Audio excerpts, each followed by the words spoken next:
Hello, this is Brenton Harrison, and we're here today to talk about 5 ways to pay off your mortgage faster. Let's get started.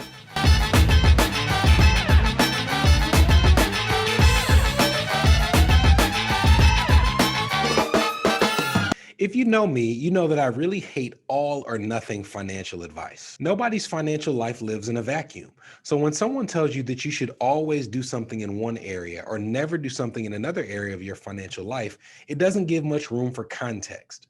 Different people's situations are different from other people's situations, and that has to be taken into account when you decide the steps that are right for your finances. One area where you see this all or nothing advice pop up very frequently is when it comes to whether or not to pay off your mortgage. Now, I can tell you personally that there are some times when you should pay off a mortgage. It might benefit you to have no payment. There might be some things that you want to do in other areas of your finances where it's also a plus, but there are other areas in other households where it doesn't make financial sense. There are certain tax benefits that you get by having a mortgage on your primary home, and there are other families that I might work with where I tell them that it's simply not worth losing that deduction when it comes to their taxable income. You also want to keep in mind what's called the opportunity cost of making a financial decision to pay off a mortgage early, which likely means paying more on your note each month than you're required to. Opportunity cost is basically a concept that says for every decision that you make, there is a value to the opportunity that you missed by making that decision. For example, if I choose to spend $20 on object A, then I can't spend that $20 on object B. When it comes to mortgage rates, opportunity cost essentially means comparing the rate that you have on your mortgage to what you might conceivably earn by investing that money instead or using it to pay down a different debt at a higher interest rate. Now, obviously, you can't guarantee any returns in the market. So the opportunity cost of a mortgage versus investing money is not as black and white as some people might make it seem. So if you're in the middle of the fence, you're not fully on the side of wanting to pay your mortgage off early, and you're not fully on the side of saying, I'm going to have a mortgage for the rest of my life, what I thought we would do is we would give you 5 tips as a person who's trying to, with a minimal amount of money, pay down their mortgage faster, that both take advantage of human behavior, but also don't break the bank and allow you to make some headway on a mortgage without having to make a full commitment to sacrifice the other areas of your financial life. Number 1 is switch your payment from monthly to biweekly. This step allows you to not only take advantage of human behavior, but also take advantage of the calendar, and I'll explain to you why. Human behavior tells us that when we automatically pay something, after a while, we simply get used to it. It stops having the effect as when we first started paying that bill or that expense or making that automatic savings contribution. If you set up a monthly contribution from your checking to your savings account of $50, the first few months, it may be something that's tough to do. But after a while, human behavior puts you in a position where you simply get used to it and you adjust your spending, even without thinking about it, to compensate for that $50 that you're saving. Well, the same is true when you're paying off debt, specifically a mortgage. If you automatically pay your mortgage or your light bill, you probably notice that after a while, it's not something that you have to think about. It just automatically comes out and you adjust your spending to that expense. Well, if you look at the calendar, there's obviously 12 months in a year. So if you pay your mortgage monthly, then you're going to have 12 equal payments for each month from January to December. When you switch your payments to biweekly, however, they essentially cut your mortgage in half. So if you were paying $1,000 a month on a monthly expense, maybe they're going to make your expense $500 every 2 weeks for your mortgage payment. So what's the catch? If you're paying $1,000 once a month or $500 every 2 weeks, where does the savings come into play? Where does the extra debt reduction come into play? Well, I'll tell you how. There are 52 weeks in a year. And when you pay your mortgage every 2 weeks, essentially what you're saying is that you're going to make 26 payments on that mortgage. So if you think about it in a linear concept, there are 12 months out of the year. And if we were going to make 2 payments every month, there would be 24 payments in total. But because there are 52 weeks in a year and you make 26 payments, what you have done is you've essentially made an extra mortgage payment by switching your mortgage from monthly to biweekly. This allows you to take advantage of human behavior in the sense that you get used to the mortgage payment, but also make an extra payment each year that goes towards more of the principal and pays down your debt faster. Next is check your interest rate. Many people, when they buy their first home, they're not aware of the rules and regulations and allowances in terms of when they can refinance that property. For example, you might purchase a home and think that because you just purchased that home, you have to wait 2 or 4 or 5 years before you look into the prospect of refinancing the property. And to be clear, if you don't know if you're going to be in your home for a long period of time, you do want to make sure that you exercise caution when it comes to refinancing. Why? Because every time that you refinance a property, you add costs. They're what's called closing costs or origination fees that when you refinance a property are typically tacked on to your mortgage balance. As an example, if you have a $100,000 mortgage and you refinance and have $5,000 of closing costs, well, you may not have to pay those closing costs out of pocket like you did when you first bought the home. Instead, your lender might take that $5,000 in closing costs and add it onto the balance of your new refinanced mortgage. So instead of having $100,000 of a mortgage and paying $5,000 out of pocket, you now have a refinanced mortgage of $105,000. The caution comes in with these refinances because it typically takes anywhere from 4 to 7 years in some cases to break even from the cost of refinancing a property. Meaning that if it costs you $5,000 to refinance in this example, you might have to be in the house for 4 to 7 years before you have paid off the $5,000 in extra cost that you incurred. You want to make sure you don't just refinance to lower your interest rate, because if you don't know if you're going to be in that house for a long enough period to break even from the closing costs, you could end up selling that property and just have cost yourself money instead of saving like we're trying to do in this example. But if you found the home where you're going to be for the next 10 or 20 or 30 years, you shouldn't be afraid of looking into the prospect of refinancing, even if you bought that home a relatively short time ago. Right now, we are seeing record low interest rates on mortgages, and you can find some lenders who will tell you that there are rules of thumb in terms of when you should look into refinancing. Some might say if you can save half a point, which means half of a percent, or some might say a quarter of a percent, or a full percent on what you're currently paying in terms of interest rates, you should look into the possibility of refinancing. Now, remember, we're trying to pay off this home faster. So if you've been in a home with a 30-year mortgage for 5 years and have 25 years left, you wouldn't necessarily want to refinance and go back to a 30-year mortgage. But let's say with 25 years left, you realize that interest rates have decreased to the point that you might be able to get a 20-year or a 15-year loan and keep your payment similar to what it is now. In the news, you see very frequently people saying, oh, maybe I can drop from a 30-year to a 15-year. But you may do those calculations and find that a 15-year is too aggressive. You can't afford to pay that much more and essentially double the payment of what you've been making now.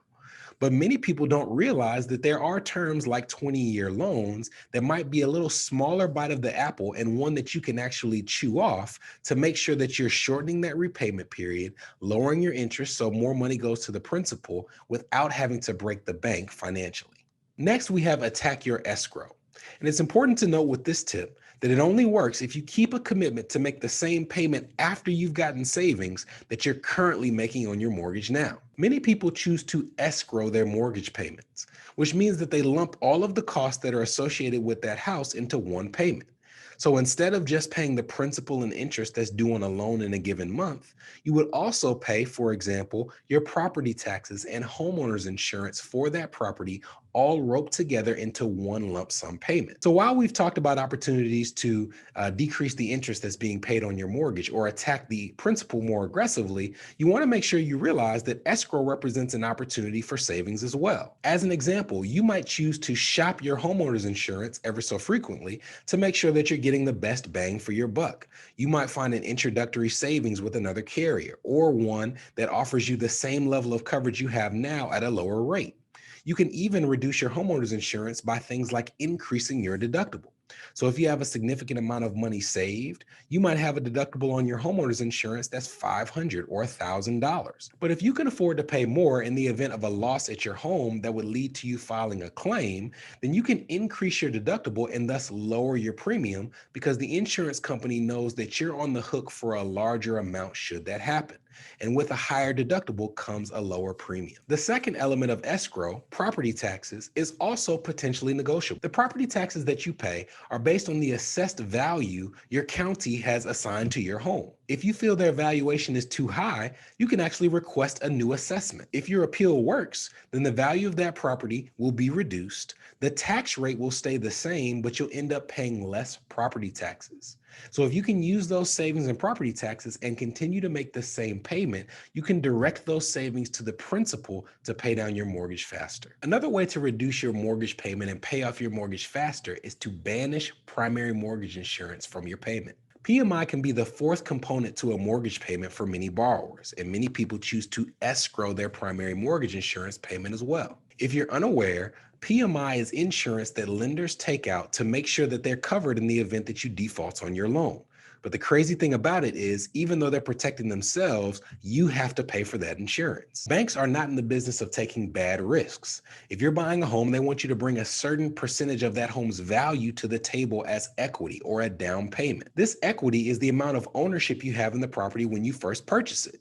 And if you bring too little to the table, the bank is going to add PMI to your payment to protect themselves, because in their eyes, you are now at an increased risk to default on that loan. Historically, this barrier to entry is a 20% down payment, which means that when you buy your home, if you don't have at least 20% equity in your home, it's likely that you're going to have primary mortgage insurance added to your monthly costs. PMI payments can have a large range in terms of what you pay. You might have one person who's paying 0.5% in primary mortgage insurance, where another person is paying 1% or 1.5%. And these costs can really add up. On a $150,000 home, 1% in PMI payments would mean adding an extra $1,500 to what you're paying on a yearly basis. That's over $100 a month to protect your lender in the event that you default on your home. So here's the thing. You're going to be paying on this mortgage for a very long time. But remember that the equity requirement for removing or avoiding PMI is typically 20% of the value of the home when you first purchased it. So if you have a home that you purchased for $100,000, technically, once you owe $80,000 or less on that property, you shouldn't be paying private mortgage insurance. Now, your lender is actually required to remove your PMI automatically when you reach 78% loan to value based on your original purchase price. And what that means is, in our $100,000 example, once you have paid off 22% of the balance, once you have 22% in equity, and only 78% of that home's value is left in the loan, they have to automatically take PMI off of the home loan. However, once you reach 20%, you don't have to wait for that extra 2% to reach that threshold. You can actually request in writing that your lender remove PMI once you've reached that 20%. And as long as your loan is in good standing, they are also required to drop it at your request. And even if you haven't reached this point, there are still options, especially if your home is appreciated in value. Let's assume that we have a home buyer who purchased a home for $100,000 and they currently owe $90,000. So they have 10% equity or ownership in this home, and the balance is the 90% of that original purchase price that they have on their loan. So they haven't reached the threshold of 20% or 22% of equity that's required to get that PMI off of their payment. However, since the time that they purchased that property, maybe the value of that home has increased to $150,000. So with that increased value, they can actually find another lender who will refinance that property based off of its $150,000 in value.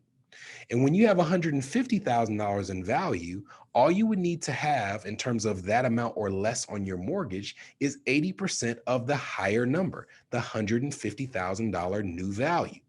In this case, that means that $120,000 would reach 80%. And since our homeowner owes far less than that, they can now refinance their mortgage with their new value of their home, and they're within the threshold to have PMI removed from their home payment. Another great thing is that not all banks even require the 20% equity to avoid PMI. You might have a lender who will allow you to have 10% equity and avoid PMI. So it's all about understanding your options, figuring out if your home has increased in value, or if there's another lender out there who will allow you with that same amount of equity to avoid PMI, so you know the next best steps in terms of getting that off of what you're paying each month. The last tip is to simply be real about what your needs and your goals are and how this home actually fits into that picture. We all have points where we have to come to grips with the limitations of our situation. I've had clients who have had a fancy car and have simply realized that they can't keep that car if they want to meet their other financial goals. I've met others who have cut back on vacations. But in my experience, the hardest thing to do is to convince a client to get out of a house that is clearly not helping them reach their financial goals. If you're comfortable having a mortgage for the entirety of the term and you're not trying to pay it off fast and your payments just fine with what you're trying to do financially, then this advice isn't for you. But if you've decided that you desperately want to pay off a home early, but the cost of doing so are prohibitive in terms of contributing to the other areas of your finances, well, then a decision has to be made. It doesn't necessarily mean that you have to downsize in terms of square footage or that you have to live in a shack. It may simply mean finding a house nearby with a lower mortgage or no homeowners association payments or a lesser tax rate. The fact of the matter is, if your house is the thing that is getting in the way of your financial goals, it's not the right house for you, no matter how close it is to your favorite coffee shop. If you're on the right path and one that fits your needs with your current home and your finances, then stay on that path.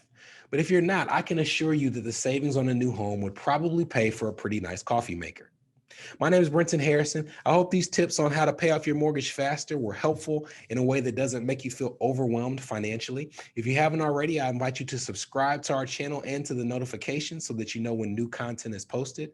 And we'll keep putting these videos out as frequently as we can. I'll see you soon.